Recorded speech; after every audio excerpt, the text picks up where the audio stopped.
കാന യഅതി നബിയ സ്വല്ലല്ലാഹു അലൈഹി വസല്ലം വമഅഹു ഇബ്നുഹു. സ്വന്തം മകന്റെ കൈപിടിച്ച് അല്ലാഹുവിന്റെ റസൂലിന്റെ മുമ്പിലേക്ക് വന്നിരുന്ന ഒരാൾ. അല്ലാഹുവിന്റെ നബി തങ്ങൾ പിതാവ് മകന്റെ കൈപിടിച്ച് നടക്കുന്നത് കാണുമ്പോൾ, പ്രത്യേകിച്ച് ഇളം പ്രായത്തിൽ, കൊച്ചുപ്രായത്തിൽ, അതുഹിബ്ബുഹു,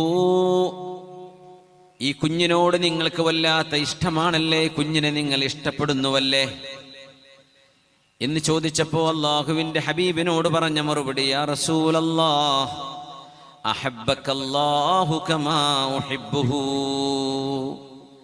ഞാൻ എൻ്റെ മകനെ, ഈ മോനെ സ്നേഹിക്കുന്ന പോലെ അല്ലാഹു നിങ്ങളെ സ്നേഹിക്കട്ടെ എന്ന് അദ്ദേഹം മറുപടി കൊടുത്തു. അത്രയും ഞാൻ സ്നേഹിക്കുന്നുണ്ട് എന്ന് അതിനർത്ഥം. മാതാപിതാക്കളാകുമ്പോൾ സ്വാഭാവികമായി മക്കളോടൊരു സ്നേഹം ഉണ്ടാവും. അത് തബീഅതൻ വജിബില്ലതൻ വഖൽഖൻ അല്ലാഹു തന്ന ഒരു സ്നേഹമാണെന്നാണ്. അതുകൊണ്ടാണ് മാതാപിതാക്കളോട് മക്കളെ സ്നേഹിക്കണേ എന്ന് ഖുർആൻ പറയാതിരിക്കാൻ കാരണം എന്നാണ്.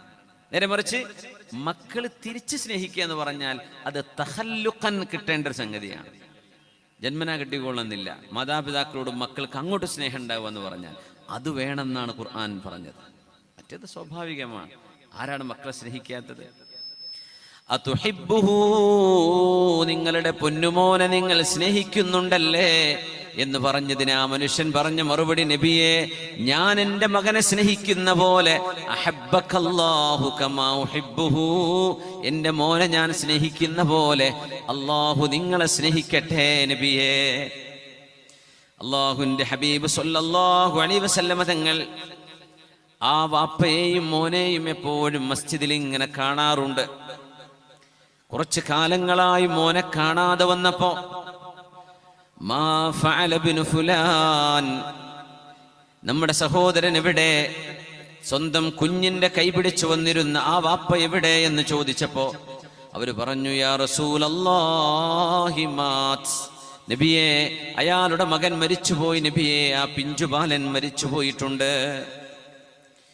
അല്ലാഹുവിന്റെ ഹബീബ് സ്വല്ലല്ലാഹു അലൈഹി വസല്ലം സങ്കടം പൊട്ടി കണ്ണുനീര് വാർത്ത് ഖിന്നനായി ദുഃഖിതനായി മദീനയുടെ വഴികളിലൂടെ നടന്നു പോകുന്ന ആ പിതാവിനെ വിളിച്ചു വരുത്തി, തൻ്റെ മോനെ ഞാൻ സ്നേഹിക്കുന്ന പോലെ അല്ലാഹു നിങ്ങളെ സ്നേഹിക്കണം എന്ന് നബി തങ്ങളോട് മറുപടി പറഞ്ഞിരുന്ന ഒരു പിതാവ്. മുആവിയത്ത് ഇബ്നു ഖുർറ റളിയല്ലാഹു അൻഹു അൻ അബീഹി ഉദ്ധരിച്ച ഹദീസാണിത്. നബിയെ, ഞാൻ എൻ്റെ മോനെ സ്നേഹിക്കുന്ന പോലെ അല്ലാഹു നിങ്ങളെ സ്നേഹിക്കട്ടെ. അത്രമേൽ സ്നേഹം കൊടുത്തിരുന്ന ഒരു പൊന്നുമോനെ അല്ലാഹു കൊണ്ടുപോയി നബിയെ എന്ന് പറഞ്ഞപ്പോ ആ പിതാവിനോട് നബി തങ്ങൾ പറഞ്ഞ മറുപടിയാണ്, സമാശ്വസിപ്പിച്ചുകൊണ്ട് പറഞ്ഞ വാക്കാണ്, അമാ തുഹിബ്ബു അൻ തഅതിയ ബാബൻ മിൻ അബ്വാബിൽ ജന്നതി ഇല്ലാ വജദ്തഹു അലൈഹി യന്തളിറുക. നാളെ സ്വർഗത്തിന്റെ വാതിലുകളിലേക്ക് നിങ്ങൾ കടന്നു ചെല്ലാനിരിക്കുമ്പോൾ ഓരോ സ്വർഗത്തിന്റെ വാതിൽക്കലും നിങ്ങളുടെ ഈ പൊന്നുമോൻ വന്ന്, ഉപ്പാ നിങ്ങൾ ഇങ്ങോട്ട് കടന്നു വരൂ എന്ന് നിങ്ങളെ സ്നേഹിച്ച് ക്ഷണിക്കാൻ ആ മകൻ അവിടെ വന്ന് നിൽക്കുന്നത് നിങ്ങൾ ഇഷ്ടപ്പെടുന്നില്ലയോ? സങ്കടം തന്നെ. അല്ലാഹുവിന്റെ ഖളാഇനെ മറക്കാനോ ആ ഖളാഇനെ തിരിച്ചു കളയാനോ ആ ഖളാഇനെ ഇല്ലായ്മ ചെയ്യാനോ ഇബാദുകളായ അടിമകളായ മനുഷ്യർക്ക് സാധ്യമല്ലല്ലോ. അല്ലാഹു ലഹുൽ ഹുക്മു, അല്ലാഹുവിനാണ് അധികാരമുള്ളത്. ലില്ലാഹി മാ അഅതാ വലില്ലാഹി മാ അഖദ്, എടുത്തു കൊണ്ടുപോകുന്നതും അല്ലാഹുവിൻ്റേതു തന്നെയാണ്, നൽകുന്നതും അല്ലാഹുവിൻ്റേതു തന്നെയല്ലേ. ആരോഗ്യം അങ്ങനെയാണ്, അല്ലാഹു തരുന്നതാണത്, അത് കൊണ്ടുപോകുന്നതും അല്ലാഹു തന്നെ. അതുകൊണ്ടാണ് ദുആ ഇറക്കാൻ പറഞ്ഞത്, അല്ലാഹുമ്മ ഇന്നി അഊദു ബിക മിൻ സവാലി നിഅമതിക വതഹവ്വുലി ആഫിയതിക വഫുജാഅതി നിഖ്മതിക വജമീഇ സഖതിക. അല്ലാഹുവേ, നീ തന്ന ആരോഗ്യം ഞങ്ങളിൽ നിന്ന് എടുത്തു കൊണ്ടുപോകരുതേ. അല്ലാഹുമ്മ ഇന്നി അഊദു ബിക മിൻ സവാലി നിഅമതിക, നീ തന്ന അനുഗ്രഹങ്ങൾ ഞങ്ങളിൽ നിന്ന് എടുത്തു കളയരുതേ റബ്ബേ, ഞങ്ങൾക്ക് നിലനിർത്തി തരണേ.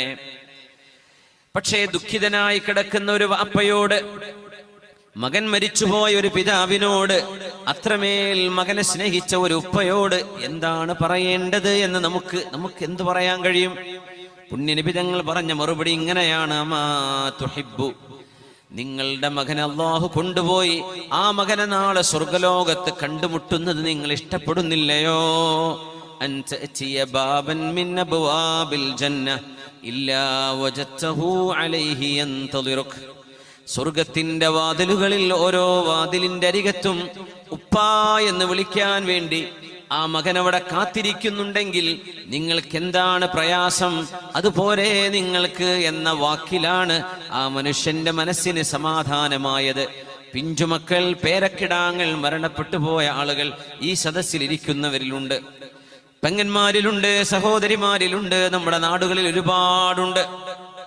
ആ ഒരു വേദനയെ ആരെത്ര സമാശ്വസിപ്പിച്ച് വാക്കുകൾ പറഞ്ഞാലും സമയം കൊണ്ട്, കാലം കൊണ്ട് മാഞ്ഞു പോകുകയല്ലാതെ ആ ഒരു സങ്കടത്തെ ഇല്ലായ്മ ചെയ്യാൻ ആരെക്കൊണ്ടും കഴിയില്ലല്ലോ. അല്ലാഹു നൽകുന്ന പരീക്ഷണമാണത്.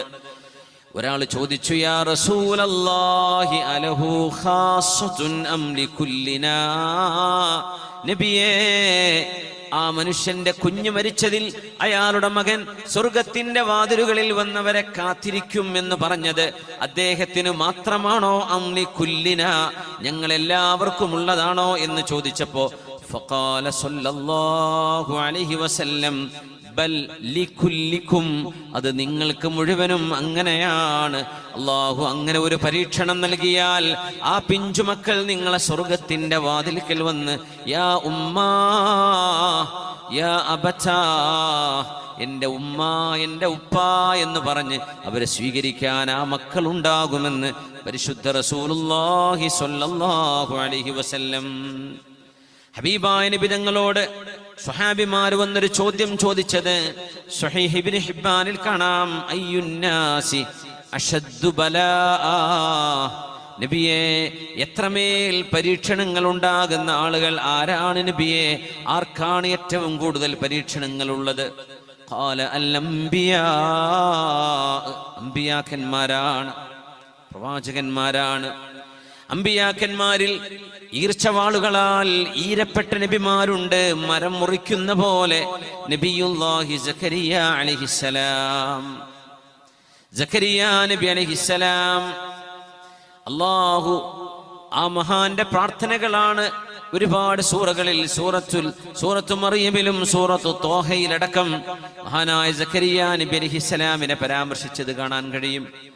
ആ നബി തങ്ങളെ, ആ പ്രവാചകനെ അന്നത്തെ ശത്രുക്കൾ ഈർച്ചവാളുകൊണ്ട് മുറിച്ചു മാറ്റുകയാണ് ഉണ്ടായത്. ചിന്തിക്കാൻ കഴിയുമോ? അവരുടെ മകനാണ് നബിയുല്ലാഹി യഹ്യ അലൈഹിസ്സലാം.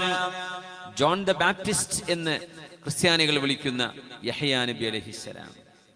യഹ്യ നബി അലൈഹിസ്സലാമിനെ കഷ്ണം കഷ്ണമായി മുറിച്ചു അന്നത്തെ രാജാവ് ഹെറോഡസ്.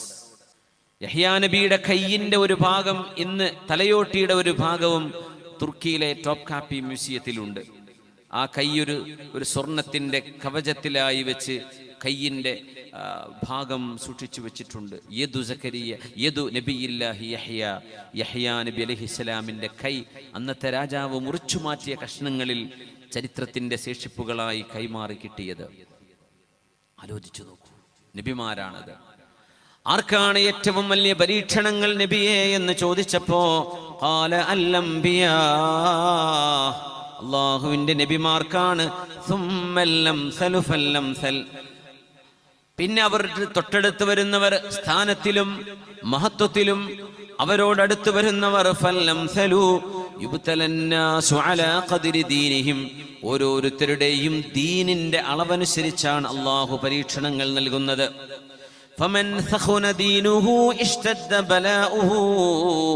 ആരുടെയെങ്കിലും ദീന് ശക്തമാണെങ്കിൽ അവർക്ക് പരീക്ഷണങ്ങൾ വരും. അത് ശാരീരികം മാത്രമല്ല, മാനസികമായിട്ട് വരും, ജോലി സംബന്ധമായിട്ട് വരും, സാമ്പത്തികമായിട്ട്, കുടുംബപരമായി എല്ലാം വരാം.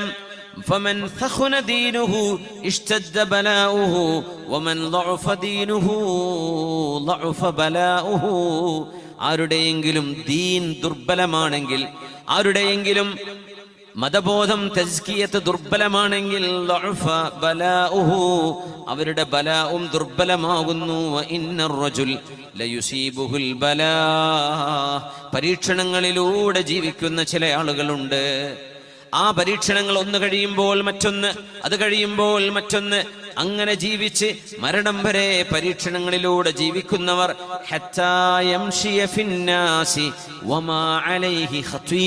ഒരു തെറ്റുപോലും ആ മനുഷ്യന്റെ ദേഹത്തുണ്ടാവുകയില്ല. ആ മനുഷ്യൻ നടന്നു പോകുമ്പോ, അയാൾ ഇരിക്കുമ്പോൾ, അയാൾ ജീവിക്കുമ്പോൾ, ജനങ്ങളുടെ ഇടയിലൂടെ നടക്കുമ്പോൾ ഒരു പാപം പോലും ബാക്കിയില്ലാതെ താൻ അനുഭവിച്ചുകൊണ്ടിരിക്കുന്ന പരീക്ഷണങ്ങളാൽ പാപങ്ങളെ അല്ലാഹു തുടച്ചു നീക്കിയ ആളുകൾ നിങ്ങളിലുണ്ട് എന്ന് പരിശുദ്ധ നബി തങ്ങൾ സ്വല്ലല്ലാഹു അലൈഹി വസല്ലം.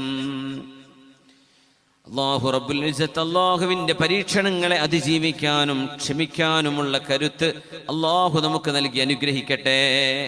ആമീൻ യാ റബ്ബൽ ആലമീൻ.